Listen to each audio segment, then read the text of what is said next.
From the mysteries of the universe to the mysteries of the unknown, this is Mysterious Realms with Mr. Cyber. Please don't forget to like and subscribe.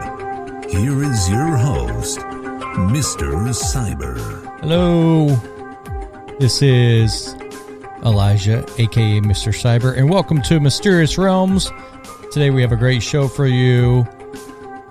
We are going to be speaking with You La Lamarzuli, who is an author, lecturer, and filmmaker. He has penned 8 books, including the Nephilim Trilogy, which made the CBA bestsellers list. He received an honorary doctorate for the series from his mentor, Dr. I.D.E. Thomas, who was a provost at Pacific International University.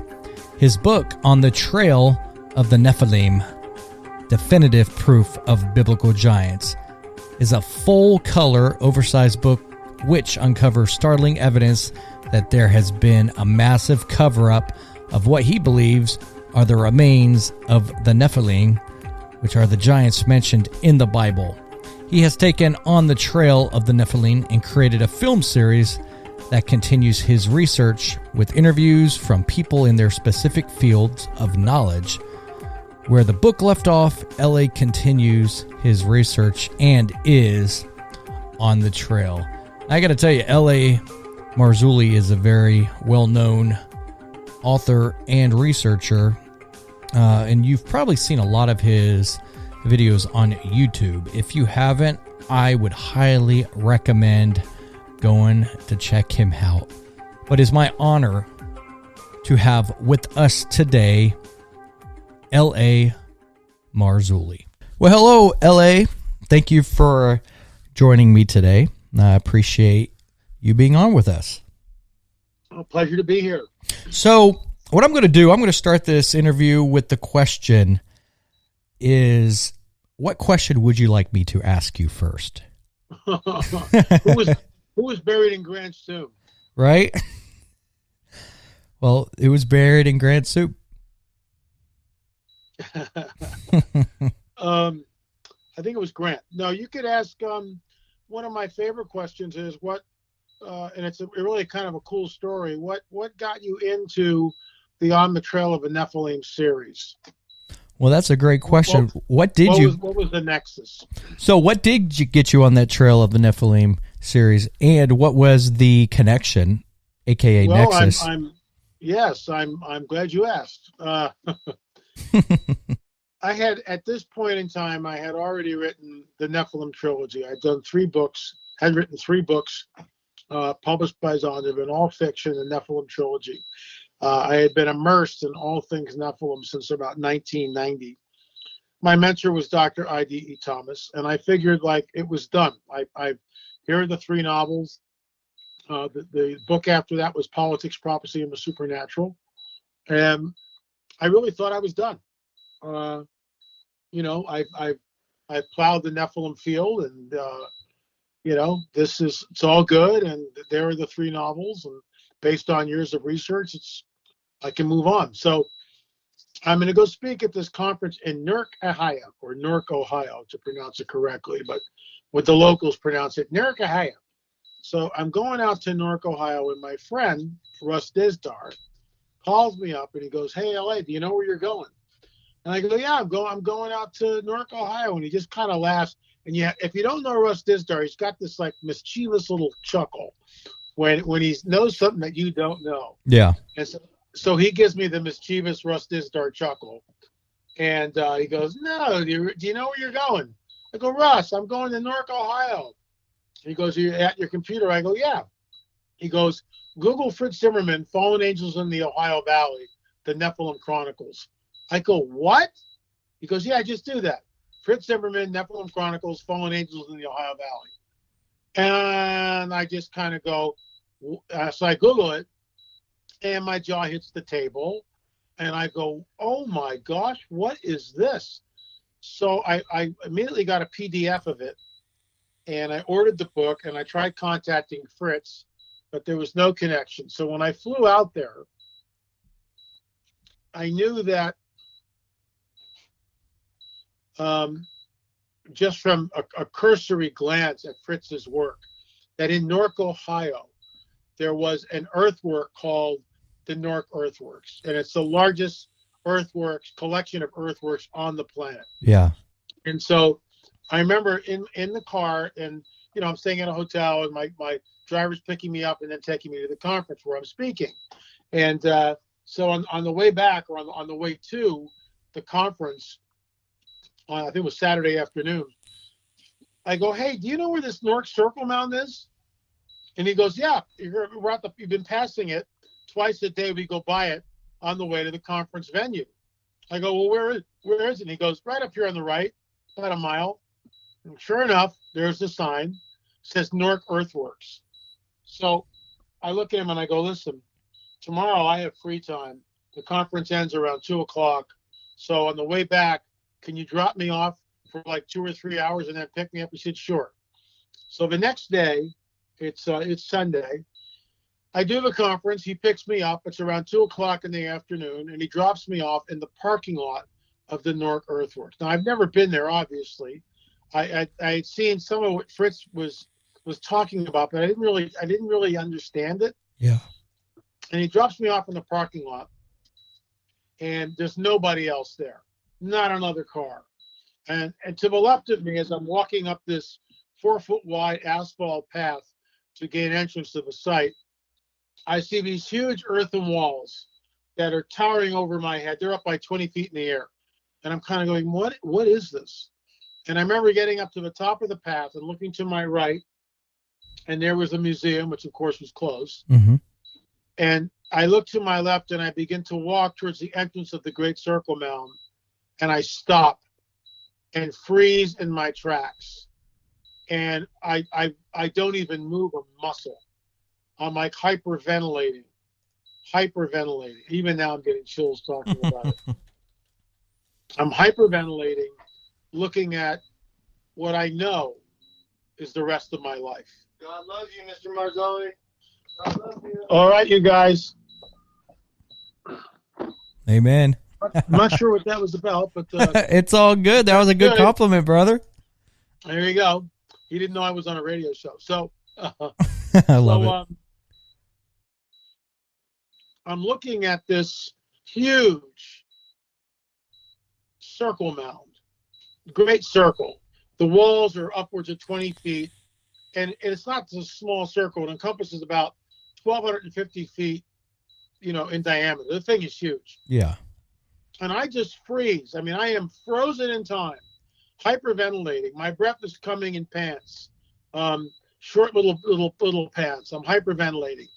The hairs on the back of my neck are standing up. I'm not moving a muscle. I'm like frozen in time, realizing that I'm looking at the rest of my life. Yeah. And I slowly made my way in to the interior of a circle, stopped and looked around, would walk maybe 20 feet, stop, look around. And I spent like 2 hours combing all over it.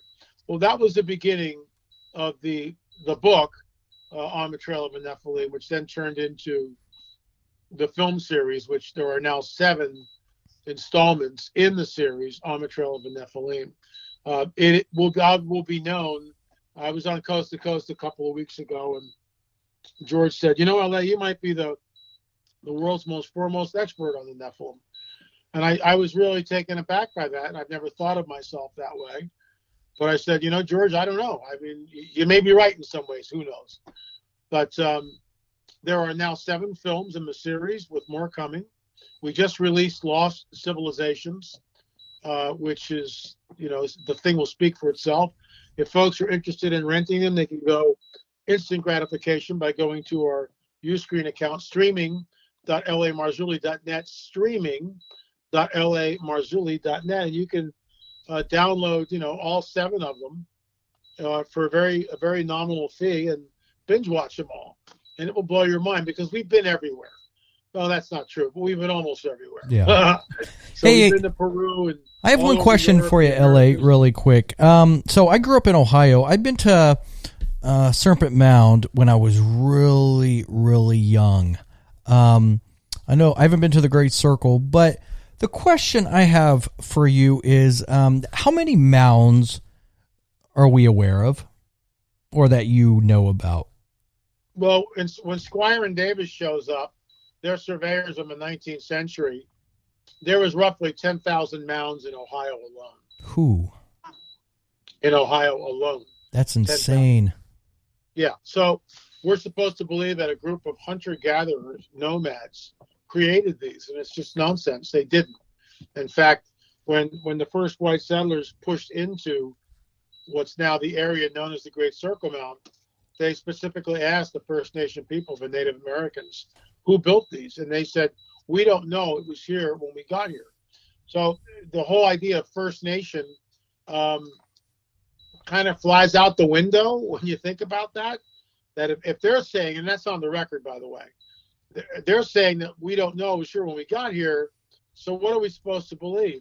Were they the second nation? Yeah, they were definitely here before white settlers. We'll give them all the credit. What was done to them was an atrocity. We'll not backing off on that either. But, were they literally the first nation? In my opinion, no, they weren't. Yeah. So, it's, and that's just in Ohio alone. Wow. That is insane. So if that's just in Ohio, who knows how many have been, how many remain undiscovered throughout the world? Just given the fact that that's the number in Ohio. Yeah, I mean, that's a really interesting question, right? Really interesting question, because actually a lot of this stuff was destroyed. Just like when you go to Carnac, France, all these huge, humongous standing stones. Well, unfortunately, the Catholic Church had the people go out and topple the stones and bury them. So at one time in Carnac, and I've been there, and that place is a mind blower, an absolute mind blower. And when you go there, there's like our guide, Richard Crowhurst, was telling us that there were at one time 80,000 of the stones. Good grief. 80,000 standing stones. And these stones aren't little dinky stones. These stones weigh, some of them in excess of 80 tons. So yeah, exactly. That is completely insane. I do know some of these mounds are really large. How do you think they were built? Because this is beyond astonishing. I know there's many unique things on this planet that we cannot explain. What's your take on how these were constructed? Do you have any theory? Well, yeah, I do. We'll do the standard archaeological theory, and then we'll deconstruct that. And we do this in our film, Mysterious Mound Builders. That's where we do it. We deconstruct it there. So we're supposed to believe that Native Americans built these with digging sticks, clamshell hose, hose made out of, let's say, stone hose. Mm-hmm. And all those tools, we're not disputing that. They were available. We understand that. So what we did, there's a clip on YouTube which I borrowed. I think it had like 40 views. So some kid with a cell phone and just posted it, right? Yeah. And there's a site in Ohio called Fort Ancient, very ancient site. And it's got 3.5 miles of continuous earthen walls. 3.5 miles of earthen walls. Okay? All right. What do you think that looks like when we deconstruct it? Oh, my gosh. You know what? I can't even imagine. Well, Docent Jack has done the calculations. And Docent Jack works there. And he's just so sure that Native Americans did this with digging sticks, primitive tools, the shoulder blades of deer. And we've tried all this stuff. The shoulder blade of a deer, of a scapula, breaks very quickly. It only works in loose dirt. You can't bust dirt with that. So you can bust dirt and you can't bust dirt with a clamshell digging hoe. That's total nonsense. So you can use a digging stick, an antler, or you can make a stone hoe. Mm-hmm. So Docent Jack, who works at the site, Fort Ancient, tells us that if you deconstruct all 3.5 miles of earthen mounds that create the site known as Fort Ancient, you would have dump trucks lined up bumper to bumper, end to end, stretching 200 miles. Wow. 200 miles? 200 miles of dump trucks end to end. And we're supposed to believe that a group of hunter-gatherers did this. And there, that the ground freezes about 4 months, 5 months out of the year. So what am I looking at? And the whole thing just collapses of its own weight. So then we went to a flint knapper and had him create a replica of one of those Stone Age tools, a stone hoe. And he wrapped the whole thing with leather, and it's on a stick. It's beautiful. It was a beautiful replica. And we hired a fit laborer, and then we sent him out to a place not in Ohio where the ground is a lot harder, but down in another site called Poverty Point. And he went out there, and we show us in the film, Mysterious Mound Builders. It's all in the film. We show him digging with the stone hoe, and he fills up a bucket, and he takes the bucket and he marches that maybe 150 yards to where the mound would have been, dumps the bucket. And at this point, when I show it live at conferences, people just start howling with laughter because he's in boots, and he gets on top of the bucket and he compresses the dirt. And it's laughable. It's just hysterical. Oh, indeed. So we're supposed to believe that all this happened with these, and here's the deal. All right. Just so you know, 390,000 yards of earth. All right. Let's say, and we kind of, Fort Ancient is one of the largest sites. So they talk about it as being 390,000, 400,000 cubic yards of earth. All right. Mm-hmm. So what does that look like in buckets? It's about 28 million single buckets of dirt. Oh my goodness. 28 million single buckets of earth. I mean, and this is just one site. So the whole theory collapses of its own weight. And when you go to these places, the archaeologists always say, "Oh, we found a basket full of dirt in the mound." Well, okay, where did you find it? Was it near the surface? Because if it was near the surface, how do you know that mound, or where that dirt bucket wasn't used for a secondary interment? You don't know that. You're just making it up as you go along. And your whole theory collapses when you start deconstructing it. And anybody with a brain looks at that and goes, "I'm not buying the theory." If I flunk archaeology, and you will, I will flunk archaeology. But I can't possibly buy this nonsense. This is a bunch of hooey. It's a bunch of hooey. And then that's only one dynamic. It's only one dynamic to what we're seeing here.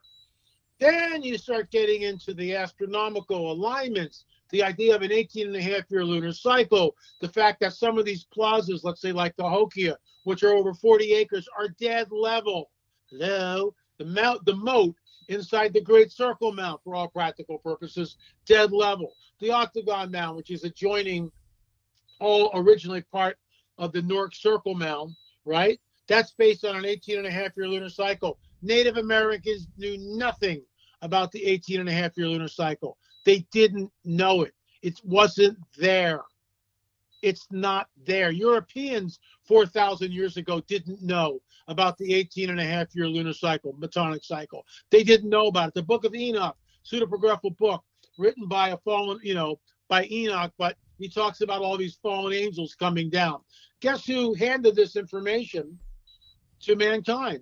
The fallen angel by the name of Sariel. So when you start plugging all this in, their theory just collapses of its own weight. If you don't know anything about the solstices, then you don't know anything about the solstices. Then what the heck are they doing incorporated into your site?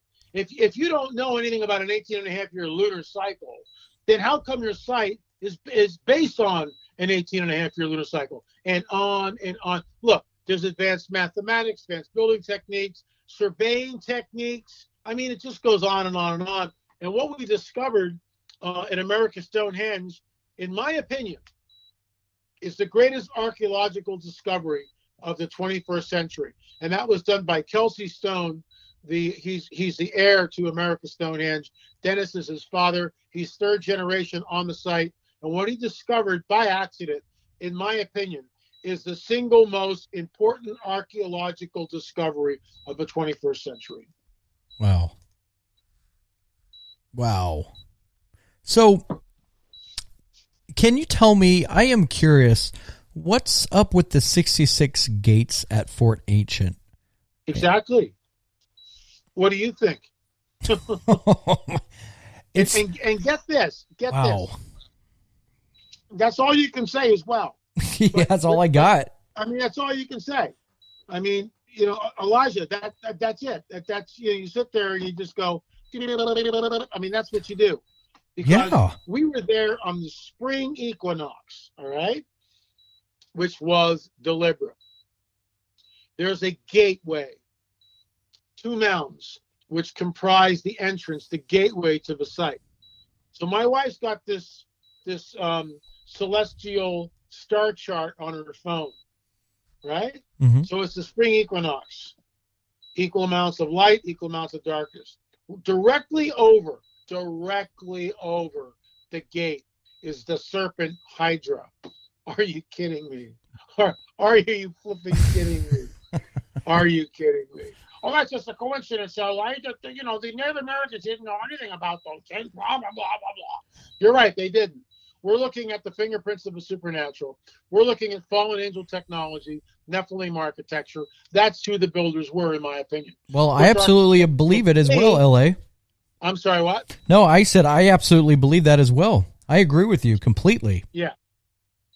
Well, thank you. Completely. So, but that's what we're up against, and that's why we make the films, and we show that you guys can say whatever you want to say. You just have information. And here's the deal: any information that goes against the prevailing narrative is given a label. These large 28-pound axes that we're seeing. Oh, they're just ceremonial. Oh, really? And did you talk to the creator of that 28-pound axe head? Did you actually check that with any Native Americans and see what they think about the 28-pound axe head? Oh, they didn't do that, LA, because we know that Native Americans have a very bizarre culture. Oh, really? So, they have no written record, blah, blah, blah. So we can't trust anything that they say. But they have an oral tradition. And how dare you insult their oral tradition, Mr. Archaeologist? I'm bagging on the archaeologist today. Yeah. No, I think it's great because it's all fact. It's true. Native Americans have an oral tradition to talk about red-haired, six-fingered giants that roamed the land. I'm not making this up. I wish I was. Well, I've heard about that as well. It's all there. So what do the Native Americans have to say about all this, including the mounds? What are their takes or what you've heard about that? Well, some of them now are backpedaling because of the First Nation thing. And they realize that the jig is up.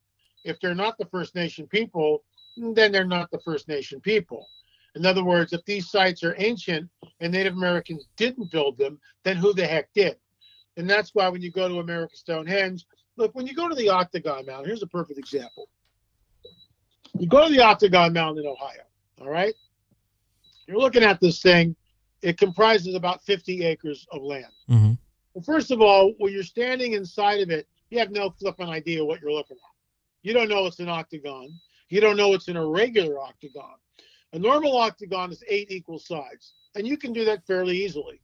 Correct. You get eight equal lengths of rope, and you put a person at each corner holding the rope, and out you go. Okay, and you can create an octagon that way. You can do that, but you got to still put some stakes down and make sure that that you're not skewing it, that everything is, all the angles are the same, blah blah blah. Well, this is not a regular octagon comprising over 50 acres of land. This is an irregular octagon. Now we're looking at advanced mathematics. And we interview a professor of mathematics, Dorothy Isley, and she goes, if you came to me with a sketch of an octagon and you couldn't tell me how you arrived at it with the right angles and using a protractor and a ruler, and you just kind of guessed it, I would say, I'm quoting her, well, that would be significant basis for cheating. because you just don't, you need to know geometry. You need to know how to work a protractor, minimum. You need to know angles and how they all work. You just can't, you can do it on a piece of paper. I get that. Correct. You can give me a protractor and I can draw an octagon with a ruler and a protractor and a compass. I can do that, those three tools on a piece of paper. But I've got to be careful. My angles have to be right. My sides have to be right. Everything has to be just so. Because if I'm off, if I'm not using my protractor, if I don't get the angles right, then the octagon will not be a true octagon. Well, if it's a complex octagon, if two of the sides are unequal to the other six, oh my gosh.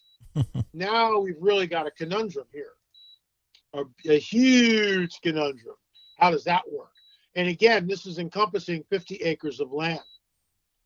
50, and I've been there 3 times, actually more than 3 times. Yeah. But I toured it and flew a drone the last time I was there. We flew a drone over the octagon. We filmed there. It was just incredible. Well, what gets me, LA, is when I went to the Serpent Mount, I do recall it a little bit. It's not till I was older I started looking into it. And when you're there in the middle of this, like what you were saying, you can't understand what you're in the middle of. But once you get an aerial view from really high, it comes together and it's so perfect. And what's always astonished me is how in the hell did if this was regular individuals, which I don't even think it is. I think it is, oh my gosh, other entities.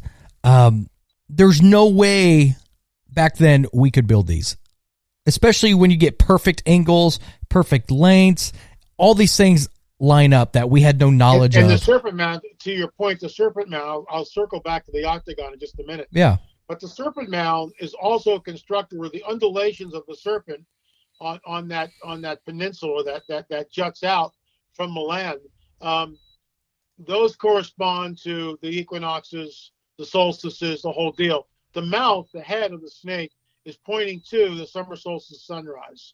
Ooh, good grief. And there was a standing stone in front of that, probably an altar with human sacrifice. When asked, see, when you go there now, archaeologists tell us, the Shawnee built the Serpent Mound. But in the film, Chief Joseph Riverwind had contacted Chief Wallace of the Shawnee. And Chief Wallace is on the record stating, no, we didn't build the Serpent Mound. We knew about it, but we didn't build it. But when you go there, there's the lie. Oh, the Shawnee built it. Well, the Shawnee says that they didn't build it. So who's telling me the truth here? And then some people are bribed to say the right thing, so they go against their tribe. Human nature is human nature, right? Make a fast buck. All I got to do is say that we built them. Oh, thank you. But meanwhile, Chief Wallace says, no, we didn't do it. Well, that's absolutely right. Yeah. So here's something, LA. When it comes to the academia community and the scientific community, do you think there's a lot of bias around this? Oh, we get into this in the first film. Absolutely get into it in the first film, Mysterious Mound Builders. There is such an academic bias. It's beyond, to the point where, and I want to get back to the octagon mound and give you the punchline on that. But before I do that, with our DNA evidence that we did on the elongated skulls from Peru, which is episode 6, DNA, the final results in the Trail of the Nephilim series, we proved, in my opinion, scientifically from DNA that these were not from Peru. They originated somewhere else. There was no nuclear DNA found in them. And many of the haplogroups, which come from the maternal side of the equation, came from the Middle East and Eastern Europe. Well, that fits my wheelhouse. That's been our hypothesis from day one. So why isn't that told to the people? And now it's at the point where the Peruvian people, the powers that be in Peru, Marzulli's DNA stuff, that was all contaminated. Oh, really? Says who? So we did 58 samples. All the samples were contaminated. If they were contaminated, then why didn't we get nuclear DNA? Why do these skulls continually point to an Eastern Europe or Middle Eastern haplogroup? Why are in these skulls, why are the morphological structural differences in them so utterly different than human beings? Hello, and they are. But you see, the thing is, because we go against the prevailing narrative, we can't get a lab in the United States or in even Europe right now to even redo any of the tests. They won't touch it. That's called discrimination. That's absolutely right. Yeah, it's discrimination. Oh, you have a Christian supernatural worldview. You're crazy, so we're not going to take your money. Well, wait a minute. You know, how can you possibly say I'm crazy just because you don't believe what I believe? Aren't you discriminating against my religious belief or my worldview? Well, of course you are. So who are the real racists here? Who are the real people who discriminate against the Christian worldview? Well, there you go. We have a guy, his name is Mark Armitage. He was working at a university in California. And he's also an amateur paleontologist. He went out to the field, had a bunch of people, raised the money, went out to a place called Hell's Kitchen up in Montana, I believe it is. And he did a dig up there. Last day of a dig, they found a very large Triceratops horn, fossilized Triceratops horn. So he took it back, and he's got scanning electron microscopes. So he goes down to the microscopic level, and he finds soft tissue in the fossil. Well, that can't possibly be if it's like 40 million years old. So we're looking at something that doesn't wash here.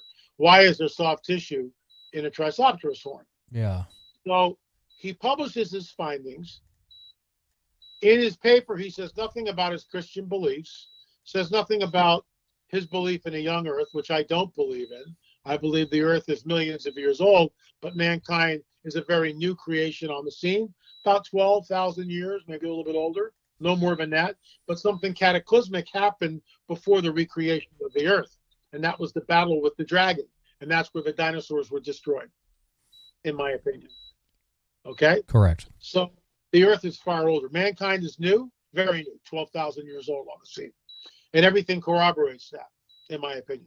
So he publishes the article, and some goofball in his department, the head of the department, comes storming into his office. We're not going to tolerate this type of religious bigotry here in this prestigious university. So they fire him. Wow. For publishing an article stating, this is what I found at the microscopic level. He found soft tissue. That's all he did. So you can't even do that without getting burned at the stake.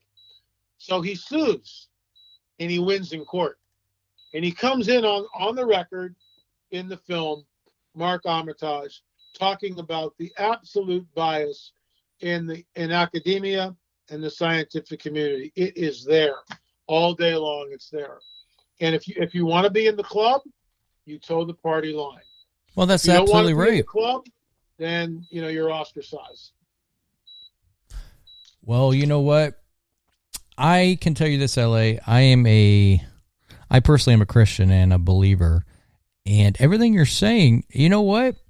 It's not crazy. That's the thing. And what gets me is when people start avoiding doing, like scientists, let's say, start ignoring or not doing the proper scientific studies. That's very questionable. That's very questionable. And it just puts more power behind what you're saying. It does. And it absolutely does. It's undeniable. Yeah, and let me circle back to the octagon mound. Okay. Once every 18 and a half years, the full moon comes up directly on part of the site, which they really don't know. It's like an observatory type thing. They don't know what they would call it. They just make up names because they don't know. Because the people or the entities that constructed it aren't there, and they didn't leave a written record, and no one knows what it's for. So they just say, well, maybe this was used as an observation site. And maybe it was. I don't know. That's a good guess. It's an educated guess. Because the moon comes right up over this point every 18 and a half years. So they say, well, so what, LA? They can figure that out, right? Let's walk through this. Let's take a minute and walk through this, okay? So you and I beamed down 4,000 years ago, which is when the octagon mound was more than likely constructed. Even that date is under siege. Correct. But I believe it's about 4,000 years old, because that's when all the constellations line up perfectly. So the site's 4,000-year-old site, just like America's Stonehenge.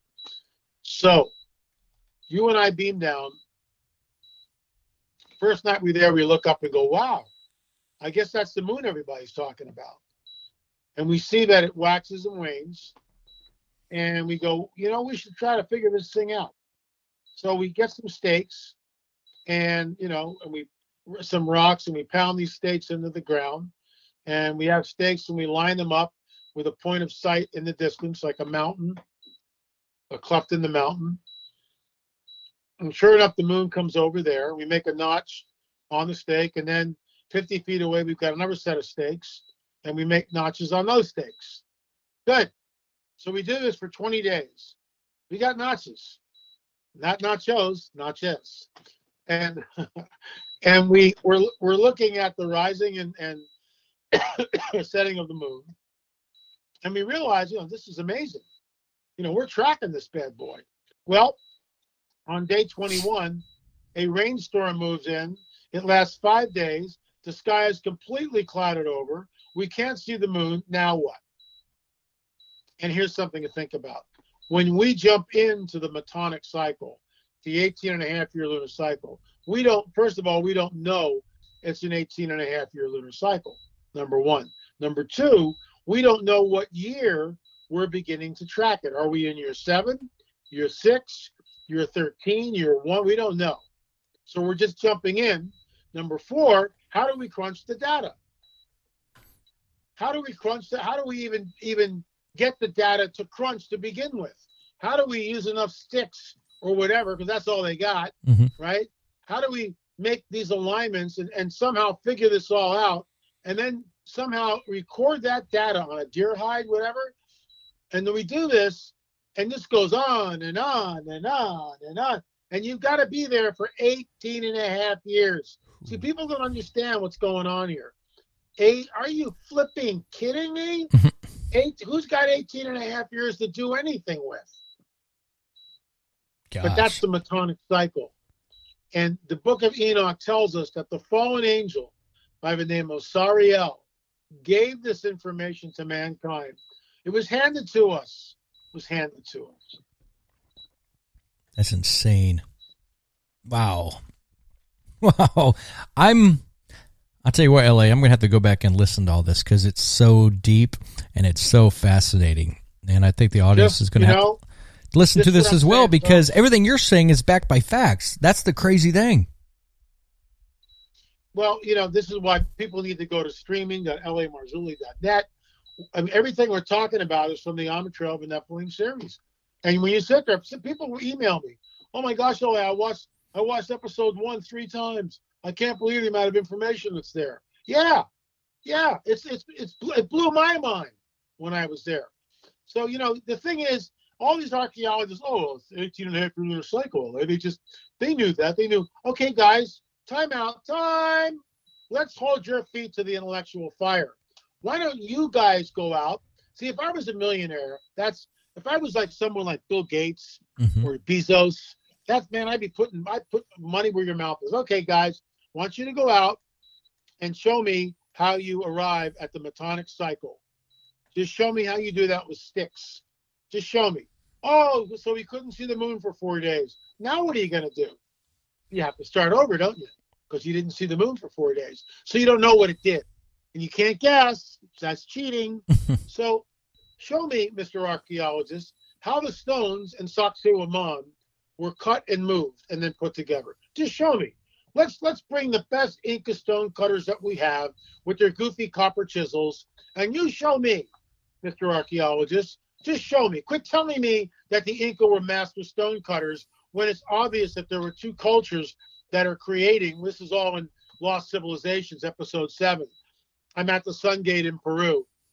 On one side, there's this pristine stonework, some of the best you'll ever see on the planet. There's no mortar that holds the stones together. They are cut with absolute precision. So how was that done, Mr. Archaeologist? And then right across from it is what I conveniently call, or I just call Inca slop, with all due respect. Yeah. They're head-sized boulders, what normal human beings can carry around. There's mortar. It's sloppy. I would like a wall like that on my property, but let's not compare it to the pristine stonework that we see at what's called the Sun Gate. They don't know what it's really called, at the entrance to the so-called Sacred Valley, Ollantaytambo. They have no idea. which then leads to Machu Picchu. They have no idea how it was done. But they're going to tell me all about it, and they'll take some docent and train him or her, and they'll go there at Machu Picchu and go, the Inca were master stone builders, and you'll sit there looking at two types of stonework, and you're going like, no, you're lying through your teeth. There's two different cultures here. There's the original stonework, and then somebody came in later, the Inca, and built upon it. And that's what we see over and over and over again. And here's the rub. Nobody knows who these people are. Or if they were people, they have no idea who they are. None. Zippo.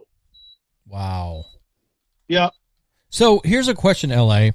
When you look at these mounds and then you look at things, when I look at things such as Easter Egg Island, Stonehenge, all that, do you think those are all related? Absolutely. Absolutely. No doubt.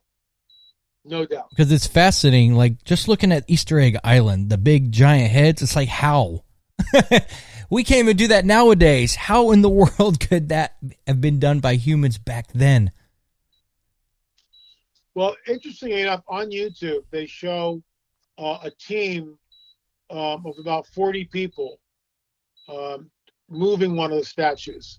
They show that with ropes, and it moves very slowly. They rock the thing back and forth and kind of skid it. All right, that's, you've shown us that, but we don't know whether all of them were put in that way, and there's no record of it. So something's going on with this. Did they have help? In my opinion, that they did, absolutely. But that's just one, Easter Island, that's on our bucket list. We will go there.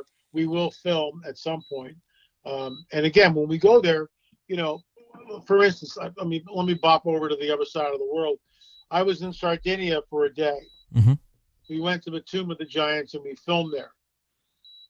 I want to go back and spend at least a week, maybe two, because there are numerous sites on the island, huge megalithic sites. And people need to see that, this is not fitting the record. When you're in Israel, specifically up in the Golan area, there are dolmens, and there used to be thousands of them. Huge megalithic dolmens, stones, piled up on top of each other and balanced. And you look at that and you go, okay, how was that done? On the island of Majorca, we were there, we filmed it, and it's in the film Lost Civilizations. I'm with an archaeologist. Well, I say, well, Danny, according to my research, the local people say that the giants built these towers, these taliuts, as they're called. And he kind of laughs and chuckles, and I look at him and said, maybe the locals know more than the modern day archaeologists, all in good fun. So their deal is this, that these megalithic stones were carried by oxen, and they made ramps, and the oxen traveled up the ramps and then dumped the stones in place. Okay. So oxen, to the best of my ability, don't know how to back up. A team of oxen backing up down the ramp. So now we got to make ramps that go up, ramps that go down. And I asked him, I said, has anybody actually tried to do this? And of course he goes, no. I just love it. It's just great, Well, they built these ramps, and then it's just repeated endlessly. They built these ramps, and the oxen came up and dragged the stones, and this is how these things were made. Yeah, that's the ticket. It's like, no, you guys are just making this up as you go along. Oh, it's 28-pound axe head. This was ceremonial. Oh, an arrowhead that's like, 10 inches long. Well, that's a ceremonial arrowhead. That's all it is. Well, you know why, LA? It's an easy out for them. Well, that's it. And you know why the resistance? I'll tell you why. Why is that? Thank you for asking. It points back to a supernatural worldview. And in the Darwinian paradigm, there is no supernatural. There is no God. There's no supernatural. There's only the empirical. What we can see, taste, feel, touch, hear. That's it. It's empirical world. No nasty supernatural. No God of the Bible. Sin is relative. There is no such thing. There's no heaven. There's no hell. Sounds like a John Lennon song. And but these guys are dead wrong. There is a supernatural. And one of our films in the On the Trail of the Nephilim series is called Fingerprints of the Supernatural, Voices from the Other Side. And we show stuff on film that we were lucky enough to catch, which is just unbelievable. On top of one of the mounds, the temperature was -4. What? Or 4 degrees on the mound. 4 degrees, okay? Guess what the temperature was on the outside, away from the mound? What was it? Low 60s. No. Oh, yeah. Oh, my gosh, LA. That is a huge change. What? This is my life's work. There's no doubt about it. Oh, I can tell you're invested. And so here's a question about the film. So Chief Joseph Riverwind, yes, he's featured in the film. What does he think about all this? Oh, he's totally on board. So, he's in my camp. And in fact, when you look at him, I believe it's episode 2, Mathematical Mysteries of the Mound Builders, either 2 or 3. He looks right at the camera and saying that, that, let's say 200 years ago, they called the Native Americans savages and they didn't believe them and all this stuff. And now the great injustice is they're telling Native Americans, First Nation people, that they built the Serpent Mound when Native Americans said, no, we didn't build it. So once again, this is intellectual, what's the word I'm looking for? Intellectual discrimination, because it is intellectual racism. Well, we're going to tell people that you built it.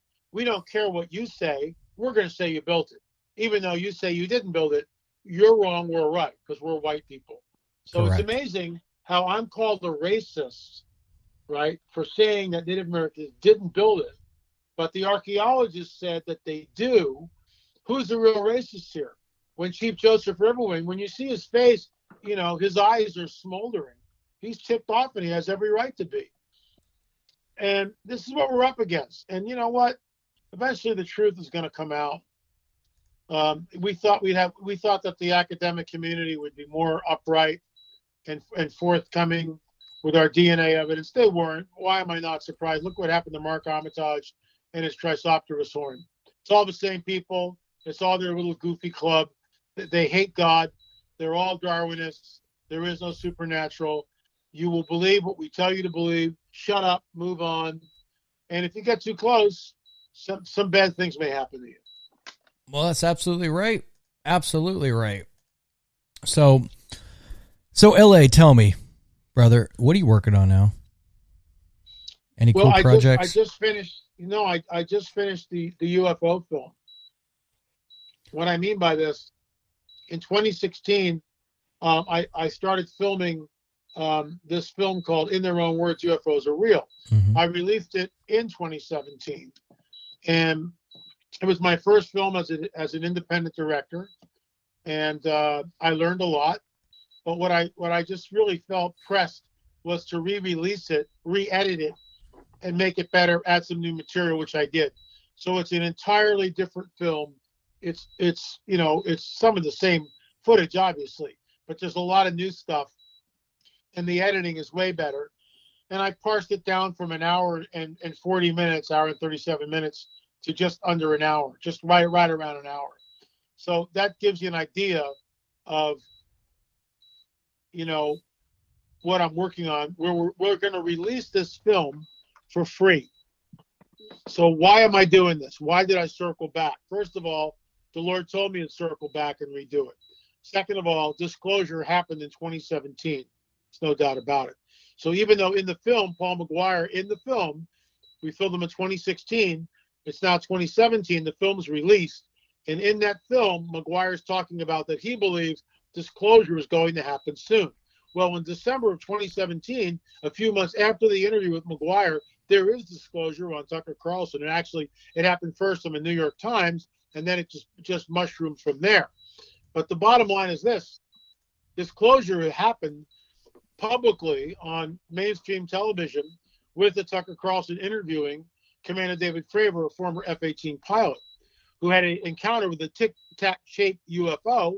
And when Tucker asked Commander David Fravor on his show, what do you think this was? Fravor looked right at the camera and says, whatever this was not from this earth, not from the earth. And I about fell out of my chair. So that's why we're releasing this for free. It'll be on numerous sites. All I ask is that you would pay it forward. You would share it with your friends, your loved ones, your pastor, priest, or rabbi, or imam, whatever, or Wiccan priest or druid. I don't care. Share it. And if you want to contribute, that's fine too. There's a donation button. We've had many people sign up already and want to get involved with helping to pass it forward, pay it forward. Mm-hmm. I feel that the film, look at over the weekend, last weekend, 60 Minutes. They had a whole segment on UFOs. The following night on Tucker Carlson, 20 minutes on the validity, the veracity of UFOs. Luis Elizondo, in the 60-minute interview, the interviewer asked him, well, Elizondo, do you think these are real?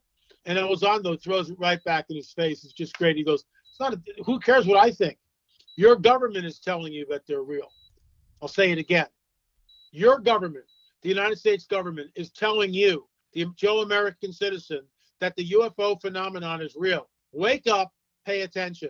This is it. And the subtitle of the film is called Disclosure, ! The Coming Great Deception and the Luciferian Endgame. And I handed it off to my Doug Diamond, who does all the. Look, I'm a director and the producer of the film. So after watching it for months on months and months, you need another set of eyes and ears. Doug balances the color, and he also does all balancing and mixing all the sound. So it's there right now. We hope to get this out by Friday, and out it will go. We hope that it goes viral. We really hope it goes viral because people need to see this and understand what is. Look, I've been banging this drum for 30 years, folks. Literally, professionally for 30 years. Been banging this drum. I was the guy, to the best of my knowledge, no one else ever called it the coming great deception. That's my line. And it came from the first book in the Nephilim Trilogy. The coming great deception. That's what this is. So and I coined the term. Other people have used it. And, that's the way the world works. They never give credit where credit is due. That's fine. I'm a big boy. I can take it. But watch the film. What's more important than my bruised ego is you need to watch the film. You need to sit down with your loved ones and watch the film. Because when it happens, everything changes. Oh. Everything on this planet changes and does so instantaneously. It will change everything. It will change absolutely all facets of our lives. All facets of our lives. So, LA, I know the Pentagon just came out probably a month ago now, and they said, yes, we can confirm that this video from the Navy is real. And there was a night vision video that came out there. But next month, I know Trump, part of the COVID relief bill last year he signed was UFO disclosure, which is going to be released, the release of the information regarding what we know about UFOs. Now, I'm really questioning this because the same group that's been suppressing it is supposedly the same group releasing it. What's your thought on what we're going to get next month? Well, I think we're going to see more and more disclosure come out before that. They're softening up the objective, military parlance, but they are. They're softening the objective. And the objective is to have full-blown disclosure. Does that mean we see a 3-mile wide UFO parked over Washington, D.C.? Probably not, but correct. Maybe. Could happen. But what we are seeing is that disclosure is being rolled out. And they do it to check the pulse of the American people, if they're awake or not, if they're alive. Last time the pulse was checked, for the most part, the American people are comatose, utterly comatose, as are the churches, completely, utterly comatose. No idea what they're looking at. You're absolutely right. Absolutely right. But LA, I just wanted to ask you before we wrap this up, is there anything you'd like to tell our audience or anything you'd like to get out there? I know we're going to have all your information in the description, all your links, your books, trailers, etc. But is there anything specific you would like our audience to know? Well, again, this film is free. You know, you can go to lamarzuli.net. Links will be up there. You can go to our streaming site, streaming.lamarzuli.net. That's streaming.lamarzuli.net. Watch it for free. Share it with your friends. Pass it forward. You know, if you want to contribute to what we're doing, that would be great, but we're not asking for it. But I know that some people already have contributed. The film's not even out yet. So, and we thank you for your contribution because it keeps us doing what we're doing. Well, that's absolutely right. And I definitely am going to check it out, and I recommend our audience check out streaming.lamarzuli.net. We're going to have all that below, every link, you name it, all the information. LA, I really appreciate your time today.